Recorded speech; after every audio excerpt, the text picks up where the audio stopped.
మరి ఇంత మంచి రోజు ఈరోజు పండగ వాతావరణం, మరి మీలో ఆ జోష్ కనపడట్లేదు. నిజంగా ఇల్లు వచ్చినా అన్న ఉంటే గట్టి చప్పట్లతో ప్రభుత్వానికి తెలియజేయండి.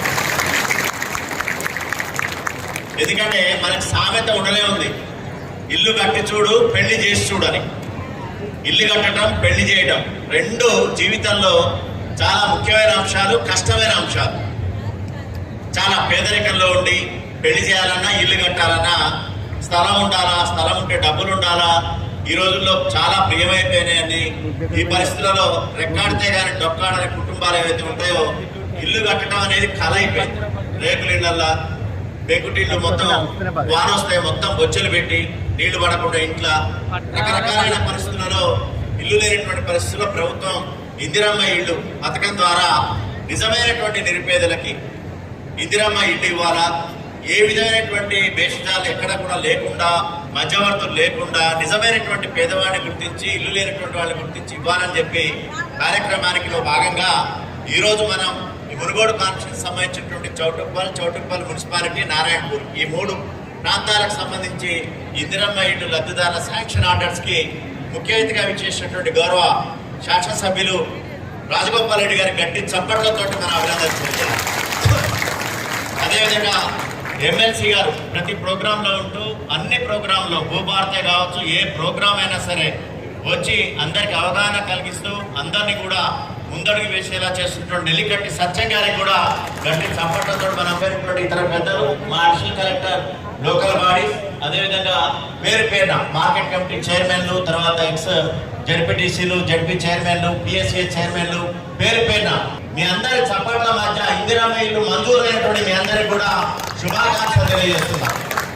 ఎందుకంటే ఇది మామూలు విషయం, లక్షలు ఇచ్చేటటువంటి స్కీమ్. అది కూడా మీకు నచ్చిన చోట, మీ స్థలం ఉన్న చోట మీరైతే ఎక్కడైతే ప్రేమిస్తారో, ఎక్కడైతే ఉండాలనుకుంటున్నారో సాయం ఇచ్చేటటువంటి స్కీమ్ 5 లక్షలు.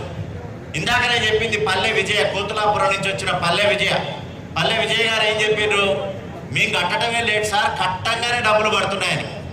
ఏం చెప్పింది ఆమె, పునాది పడంగానే ఎంత ఏం చెప్పింది. ఎందుకని వాళ్ళతో మాట్లాడిస్తేనే మీకు నమ్మకం, లేకపోతే కట్టినతో వస్తాయో రావో అనే ఉద్దేశం ఉంటుందని పల్లె విజయ్ గారు చెప్పారు. 1,00,000 రూపాయలు వస్తాయి. గోడలు లేపిర్రు అనుకోండి, రూఫ్ దాకా వచ్చింది అనుకోండి, అప్పుడు ఎన్ని వస్తాయి, మళ్ళీ 1,00,000 వస్తాయి.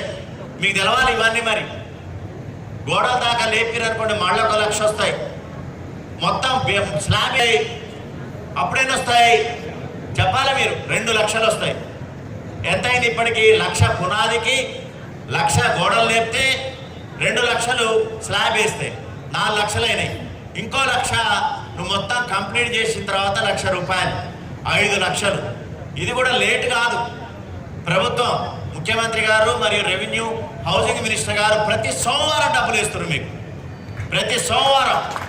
మనదే లేటు, కట్టడం లేటు, తర్వాత ఫోటోలు తీసుడు లేటు నియమించింది. అంటే హౌసింగ్ వాళ్ళు ఎక్కువ లేరని ప్రభుత్వం ఏం చేసింది, ఈ ప్రోగ్రామ్ని స్పీడ్గా తీసుకుపోవడానికి ప్రతి మండలానికి ఒక ఏఈ హౌసింగ్ పెట్టారు. లేకపోతే మీకు ఫోటోలు తీసుడు, అవి అప్లోడ్ చేసుడు లేట్ అవుతుందని మండలానికి ఒక ఏఈ హౌసింగ్ ఉన్నారు. మీరు కట్టుడే లేటు, కట్టంగానే మా ఏఈ హౌసింగ్ వచ్చి, డి హౌసింగ్ వచ్చి మీ ఫోటోలు తీయటం, అప్లోడ్ చేయటం. శనివారం అప్లోడ్ చేస్తే సోమవారం పడతాయి, మంగళవారం అప్లోడ్ చేసినా మళ్ళీ వచ్చే సోమవారం పడతాయి.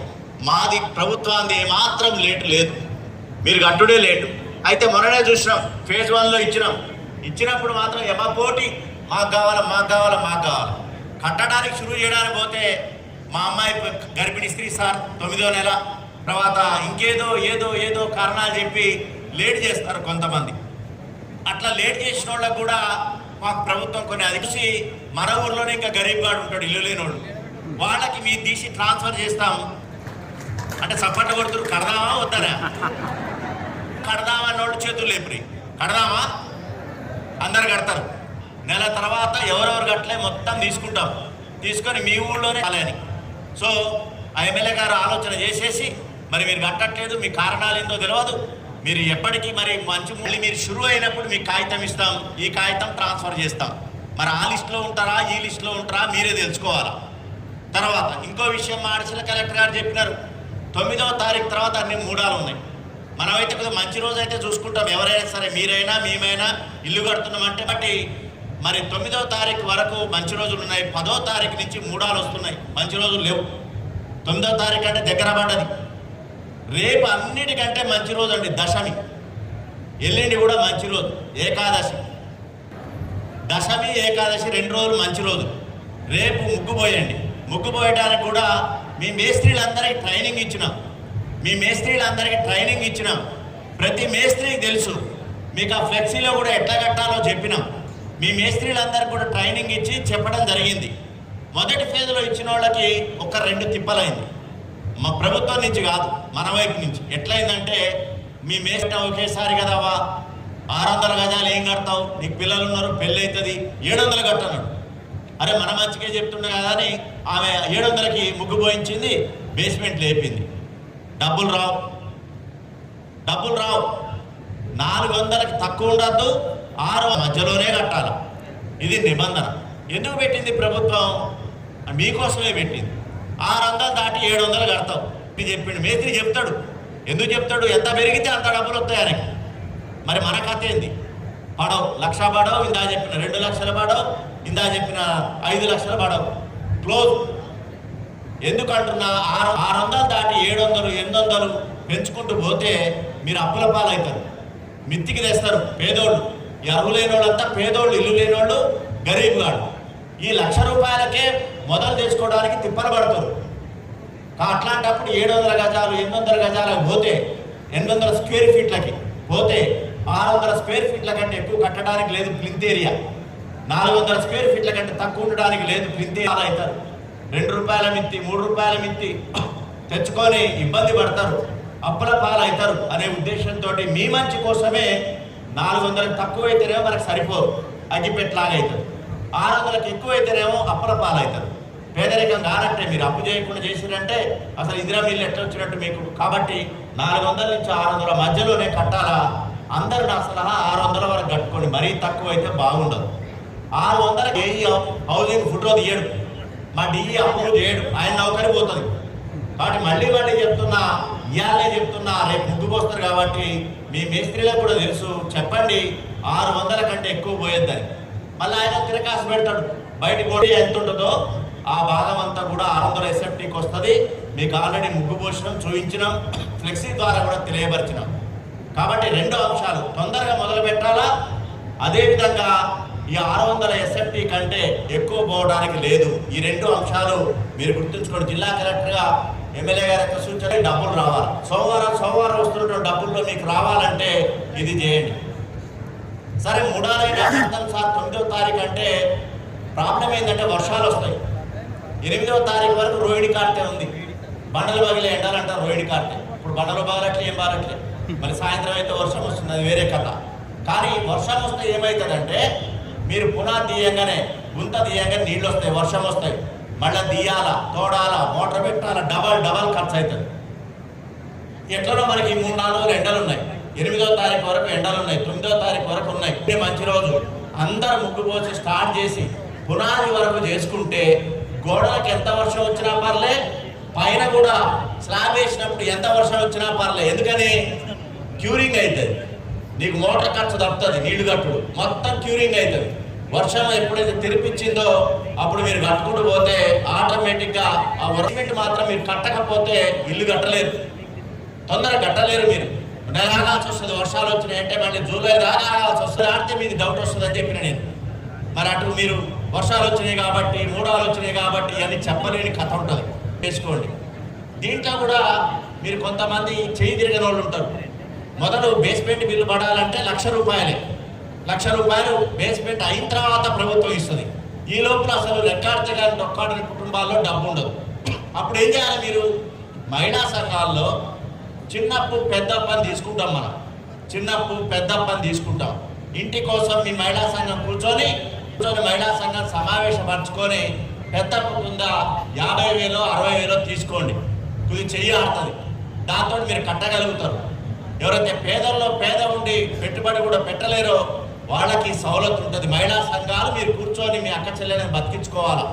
50,000 రూపాయల వరకు మనకి పునాది కాగానే బేస్మెంట్ కానీ 1,00,000 పడుతుంది. కాబట్టి దాని నుంచి 5 దఫాలుగా 10,000 సంఘాలు. ఎందుకంటే మీరు చూసింది ఏంటంటే అసలు పేదవాళ్ళే ఇంకా మొదలు పెట్టండి. కారణం ఏంటంటే చేయి తిరగట్లేదు, డబ్బులు లేవు. ఇటుక కొనాలన్నా, సిమెంట్ ఇటుక కొనాలన్నా, గ్రనైట్ రాయి కొనాలన్నా, ఏం చేయాలన్నా డబ్బు కావాలి, స్టీల్ కావాలి. ఇదేమో బేస్మెంట్ పడ్డ తర్వాత కాబట్టి చాలా చోట్ల మహిళా సంఘాలకు మేము చెప్పినాం జిల్లాలో అప్పు ఇవ్వండి అని చెప్పి. మా డిఆర్డీఓ గారు కూడా ఎంత అవసరం అవుతుందో అంత తీసుకోండి, చేతిలో డబ్బులుంటే మీరే కట్టుకోండి, అప్పు అనేది చేయకుండానే మనం కట్టాలి. లేకపోతే చిన్న అప్పు తీసుకొని కట్టుకొని ఈ బేస్మెంట్ పడగానే 1,00,000 వస్తాయి, 10,000 ఇచ్చుకుంటూ పోండి. 5 సార్లు గవర్నమెంట్ డబ్బేస్తుంది, మీరు కూడా 5 సార్లు మహిళా సంఘానికి చెల్లించండి. బేబాక్ అవుతుంది, ఇల్లు అయిపోతుంది, గృహప్రవేశం అవుతుంది. మాకు కానీ ఎమ్మెల్యే గారికి కానీ లేదా ప్రభుత్వానికి కానీ ఎప్పుడు సంతోషం, మీకు శాంక్షన్ ప్రొసీడ్ అందరూ గట్టి గృహప్రవేశం చేసుకొని నన్ను ఎమ్మెల్యే గారిని ఎమ్మెల్సీ గారిని గృహప్రవేశాన్ని పిలిచి ఇంత బుక్కెట్ పెడితే భోజనం పెడితే నాకు సంతోషం. చేద్దామని చేతులు లేపండి. ఎందుకంటే గట్టిగా ఈ ఇల్లు కట్టాలంటే 4 నెలలు చాలు, 4 నెలలు గట్టి కట్టాలంటే ఎంటబడి కట్టాలా, మీరు ఇంట్లోకి పోవాలంటే 4 నెలలు చాలు. June, July, August, September, Dasara కల్లా ఇంట్లోకి పోవచ్చు. మీరు దసరా పెట్టుకోండి మ్యాక్సిమం.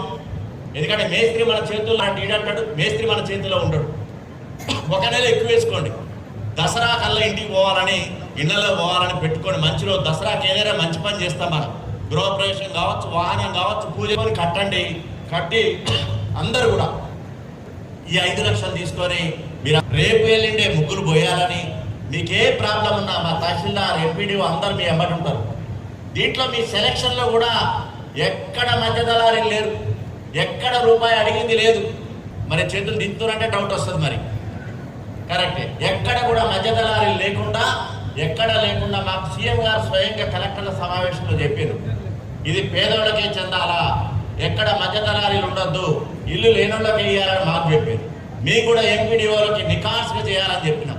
మా ఎమ్మెల్యే గారైతే ఇంకా గట్టిగా చెప్పిండు, ఎట్టి పరిస్థితుల్లో పేదరికం, ఇల్లు లేనిటువంటి వాళ్ళే దీంట్లో సెలక్షన్ కావాలా, దేనికి కూడా అతీతం మరి చెప్పిన ఎమ్మెల్యే గారు కూడా గట్టి చప్పట్లతో తెలియజేయాలి. మరి ఇంకొక విషయం ఉంది దీంట్లో, ప్రభుత్వం ఇంకా ఆలోచించి ఏం చేసిందంటే, కట్టుకోవాలంటే ఇసుక సమస్య ఉంటుంది ఎట్లా అని ఆలోచించి ప్రభుత్వం మాకు ఆర్డర్లు ఇచ్చింది. ఇసుక ఫ్రీ. ఎట్లా ఫ్రీ అంటే, దగ్గరలో ఏదైనా ఉంటే ఇసుక ఫ్రీ, కానీ ట్రాన్స్పోర్టేషన్ ట్రాక్టర్ మందం మీరు డబ్బులు పెట్టుకుంటే చాలు, ఇసుక గట్టక్కర్లేదు. ఓకేనా? చప్పటి కొట్టండి. మరి మన దగ్గర ఎక్కడుందో తెలియదు ఇసుక దొరికే ప్రాంతం. మునుగోడు వాగు మన ఎమ్మెల్యే గారి పరిధిలోనే ఉంటుంది, కాన్స్టిట్యూన్సీ హెడ్ క్వార్టర్. కాబట్టి అక్కడ వాళ్ళకి చెప్తారు ఇసుక ఫ్రీ, కానీ ట్రాక్టర్ కిరాయి మాత్రం, లేబర్ కిరాయి మాత్రం పెట్టుకోవాలా. ఎందుకంటే ఇసుకతోనే ఇబ్బంది. చాలా చెప్తారు మనకి ట్రాక్టర్ ఇసుక అంటే మనకు డిమాండ్ ఉందనుకో, రేపు పెట్టాలంటే ఇంకా ఎక్కువ చెప్తారు. కాబట్టి అవసరమైతే ట్రాక్టర్లకు ఇందిరమ్మ ఇళ్ల కోసం నిర్మాణం అంటాం. పోలీసు వాళ్ళు ఆపారు, రెవెన్యూ వాళ్ళు ఆపారు. పోవుడు మునుగోడు దగ్గర తెచ్చుకున్నాడు, ఈడ దించుకుని ఇక్కడ దీన్ని డైవర్ట్ చేయకుండా ప్రభుత్వం దేనికైతే ఉద్దేశించిందో మీరు ఇల్లు కట్టుకోవడానికి జీవో వచ్చింది, స్పెషల్ జీవో ఇచ్చిన ప్రభుత్వానికి ఎమ్మెల్యే గారు కట్టి చప్పట్లు చేయాలి. అల్టిమేట్గా ఏంది ఇవాళ, మీరు ఇల్లు కట్టాలా, మంజూరు పత్రం తీసుకొని వచ్చిందని మీరు ఆనందంగా పోవటం. ఉన్న ఇల్లు కూలగొట్టుకోవాలంటాడు ఒక ఆయన, మేము ఏడ ఉండాలంటారు ఒక ఆయన. కాబట్టి ఉన్న ఇల్లు కూలగొట్టుకుంటే చిన్నది ఉంటుంది, అది పెంకుటి ఇల్లు, రేకులు ఇల్లు ఉంటుంది, తీసే తిప్పలు పడాల్సిందే. మరి మీకోసమే కదా, పక్కన వేసుకొని మీరు కట్టుకోవాలి. సో ఈ విధంగా మీరు ఆలోచన చేసుకొని రేపటి నుంచి షురూ చేస్తారని మా ఎమ్మెల్యే గారు నిన్ననే ఫోన్ చేసి చెప్పిండు. ఇందిరమ్మ ఇళ్లలోకి వచ్చినప్పుడు వాళ్ళు భోజనం పెడతారు, బాగానే ఉంది, మనల్ని పిలుస్తారు, భోజనం పెట్టద్దా అన్నారు. చప్పటి కొట్టరా ఇవాళ. అందుకనే మంజూరు పత్రాలు ఇచ్చి 3,000 మంది భోజనాలు కూడా ఎమ్మెల్యే గారు అరేంజ్ చేసినారు. వారికి గట్టి చప్పట్లతో మనం తెలియజేయాలి. సో ఈ విధంగా పేదవాళ్ళ గురించి, వాళ్ళ గురించి ఆలోచిస్తున్న ప్రభుత్వానికి, మన గౌరవ శాసనసభ్యులకి అందరికీ కూడా తెలియజేస్తూ, మన 2 మండలి ఫస్ట్ ఉండాలా. దేంట్లో ఉండాలి? ఫస్ట్ కట్టడంలో ఫస్ట్ ఉండాలా.